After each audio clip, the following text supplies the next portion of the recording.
So let us see what do we have here for you guys. Just take only what resonates, okay? Feel free. Nakuhain lamang ibig sabihin ang mga mensahe na kumo-connect or nag-resonate for you. Leave the rest behind kasi baka yun ay for other viewers naman. And hi and hello sa atin no, na Archangel Michael, guardian angels ninyo, mga mahal and ancestors. Okay, so let us see what do we have here. Just take only what resonates. Okay, someone here ay giving a serious thought about something very specific, no? Well connected sa'yo. Okay, but for some reason, mukhang parang, let me just get straight to the point.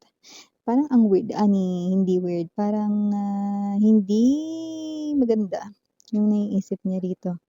Okay, so let us see.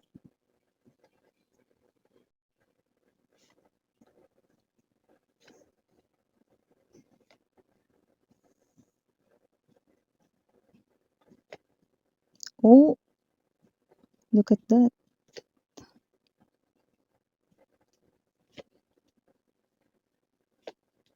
Oh. This person here ay iniisip niya ito. Ano yan, miss yan?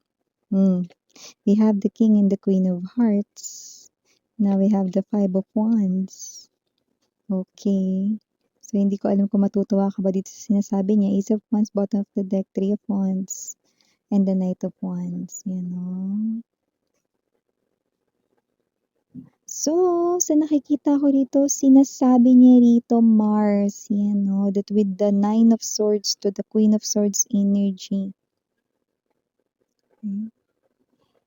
Iniisip niya na meron ka ritong ginawa sa kanya kaya siya nagkakaganyan, yan 'no. At ang tinutukoy niya rito, ang pinaka nakukuha kong tinutukoy niya rito with the moon and the lovers 'no, iniisip niya na baka may ginawa ka rito 'no, na parang panggagayuma, lumapit ka kasi naniniwala ka daw sa mga ganyan-ganyan, kasi mahilig ka raw dito 'no, sa pakikinig 'no, at pagsasabuhay ng mga tarot or energy readings 'no. Kaya daw siya siguro nagkakaganito. Ang alin miss yan, wala akong ginagawa rito. Oo, totoo, nakikinig ako ng mga tarot or energy readings pero hindi ako lumalapit sa mga may kakayahan na gayumahin siya. Siya lang, gagayumahin ko pa. Bahala siya dyan.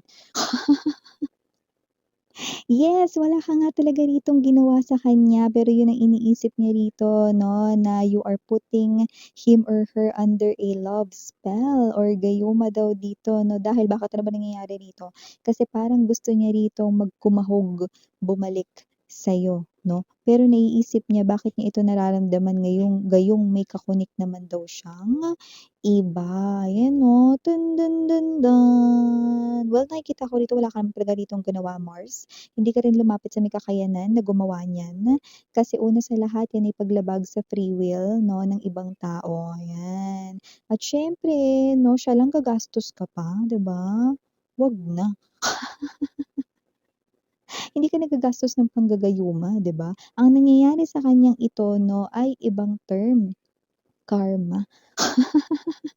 Hindi yan gayuma, kina-karma siya. Yun yung nakikita natin dito 'no, that with the Nine of Cups energy, hindi niya rito maintindihan 'no, alam niya kahit hindi daw siya lasing, parang gusto niya ritong tumakbo sa'yo 'no, ta's iniisip niya rito 'no, yung ganyan iniisip niya, ang sama ng iniisip niya, na pinaiikot mo raw ang isip niya rito 'no, para bumalik siya sa'yo, mahalin ka niya ulit 'no, yan 'no. Pero hindi niya alam dumadaan siya sa transformations. Dulo-dulo po ang ating major arcanas rito 'no, mga bibs. Lovers and the Hermit, dulo-dulo. So, ibig sabihin itong tao na 'to 'no, ay may energy rito 'no, ng someone na meron dito 'no, na, pagbabago or transformations 'no, na heavy yun, heavy transformations. Kaya niya naiisip itong bagay na 'to 'no. So, yan yung tinatawag na denial stage 'no, in denial siya rito. Okay, kaya kung sino man 'tong energy na 'to 'no, yan yung normal sa mga tao ritong nagkakasala. Kasi nagsisimula na siya ditong makonsensya, naiisip niya na mali itong ginagawa niya na ito, na pakikipagrelasyon sa iba 'no, or mali yung nagawa niya rito, na iniwan niya kayo 'no. Parang tinatawag raw siya ritong bumalik 'no, tapos kahit hindi siya lasing dito, kahit gising na gising daw siya, eh, gusto niya ritong makapag-usap at makita kayo. So, parang ang kinakaisip-isip niya rito 'no ay, yun nga meron ka ritong ginawa sa kanya. Oh! So, batiin muna natin everybody. Hi and hello there everyone, my name is Yan. Alam ko mainit na yung ulo mo mga babes 'no, inom tubig. Okay, so, hi sa ating mga bagong viewers. My name is Yan, returning Eastern buyers. Thank you sa inyong walang sawang love and support for me. Kundi pala may pa tayong isa pang channel link down below lang sa ating description box.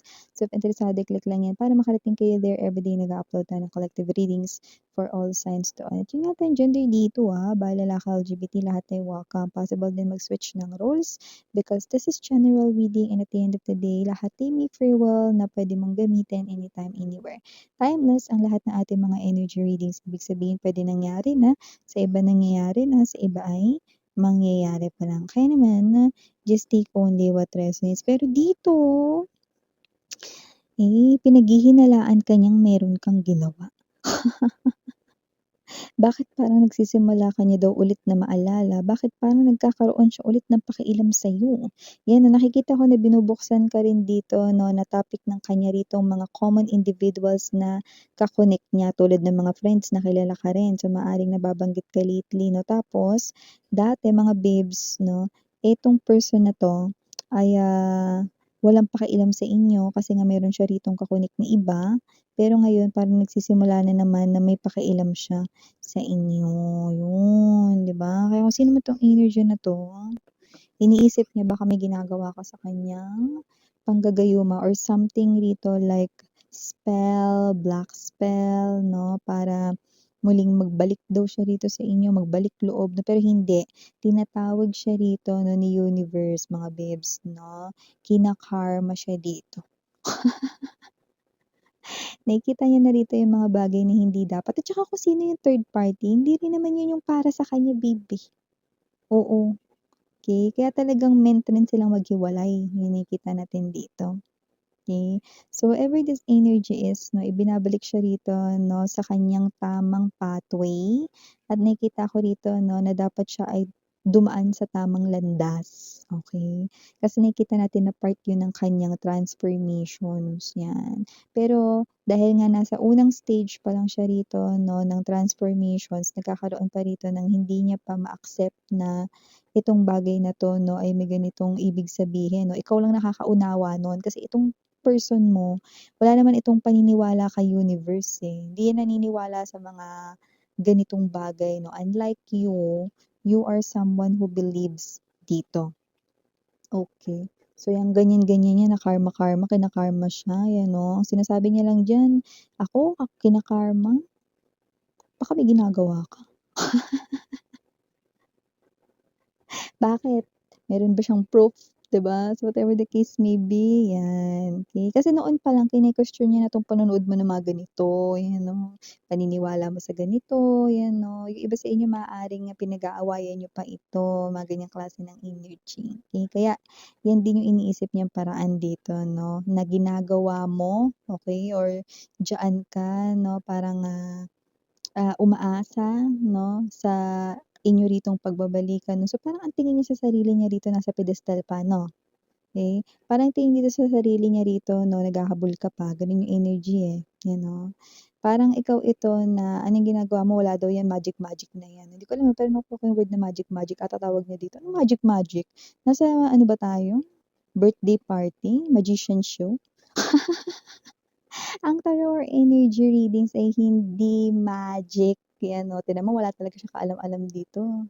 Kaloka talaga 'tong person mo 'no. So, nakita natin dito na itong person mo na ito 'no, ay may energy rito ng galit siya ngayon 'no, kasi nga lately naisip ka na niya, hindi niya alam bakit with the moon. Tapos may mga oras na parang gusto ka niyang puntahan, Knight of Swords energy. Hindi niya alam, tina-try niya rito 'no na, parang isipin kung bakit, pero hindi niya talaga masubukang maisip, 'yan 'no. Kasi parang iniisip niya dito okey naman siya with his or her girlfriend or boyfriend now or kung sino man yung kasama niya ngayon, okey naman daw siya. Kaya eto siya, iniisip niya na meron ka talaga ditong something na parang magic-magic daw na ginagawa,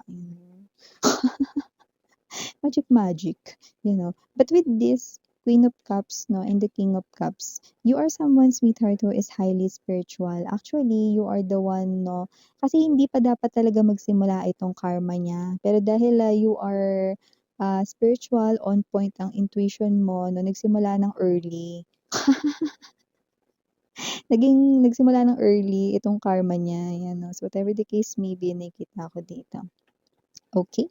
So, ngayon magulo yung situation niya rito 'no, sa kanyang isipan. Okey, sinusubukan niya pa rito na parang i-put ang puzzle pieces kung ba't ito nangyayari sa kanya at kung ba't kanya rito hinahanap, 'yan 'no. Pero sa nakikita ko 'no, kung makikipag-usap ito sa'yo maaaring galit pa siya dito, 'yan 'no.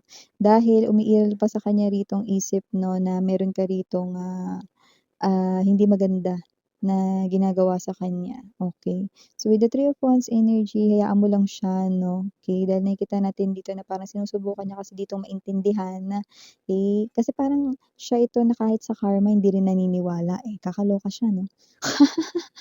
Kasi with the Knight of Wands energy, 'yan 'no, pinipili niya pa rin dito na isawalang-bahala ito 'no, pero mas lalo pang magiging matindi ang ganitong klase ng kanya ritong energy sa mga darating na araw at mga linggo 'no. At baka magulat ka na lang dito na baka ito ay biglang mag-chat sa'yo, mag-text 'no, or tawagan ka. 'Yun yung nakikita ko sa energy niya. May energy kasi siya rito na parang hindi niya matanggap 'no, na gusto niya ritong bumalik sa'yo 'no, parang ayaw niya. Nasa stage 1 pa lang kasi siya ng ganitong klase 'no, ng transformations. But this person here 'no, will soon realize this 'no, and I'm seeing them breaking apart. Kung sino man yung person niya rito na sinasabi niyang masaya daw siya ngayon, 'yan 'no, magbe-break apart silang dalawa, maggo-go on separate ways sila rito in other words, ayan 'no. Nakakaloka yung parang sinasabi niya rito, siguro maintindihan ko pa kung lasing ako, naiisip ko si collective, hindi, gising na gising ako ngayon nagkakape ko, Pero bakit ko siya naiisip, ano 'to, ano, ta's papasok sa isip niya rito kasi gusto niya ritong makahanap ng alam mo sa thesis 'di ba may supporting documents 'yan, mga sources, parang sinusuportahan niya kasi dito yung naiisip niya.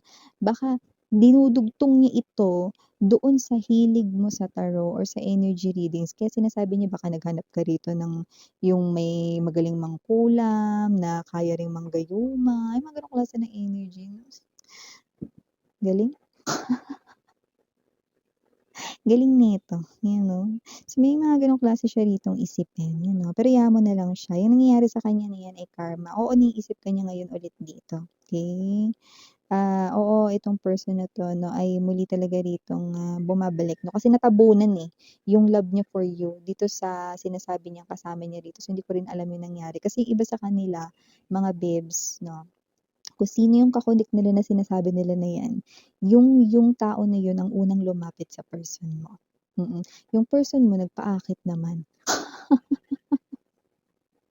Ego, okey. Kaya kasi naman 'to 'no, energies na ito, okey, wala ritong nangyayaring love spell, gayuma, 'yan 'no, 'yan ay nasa isip niya lamang.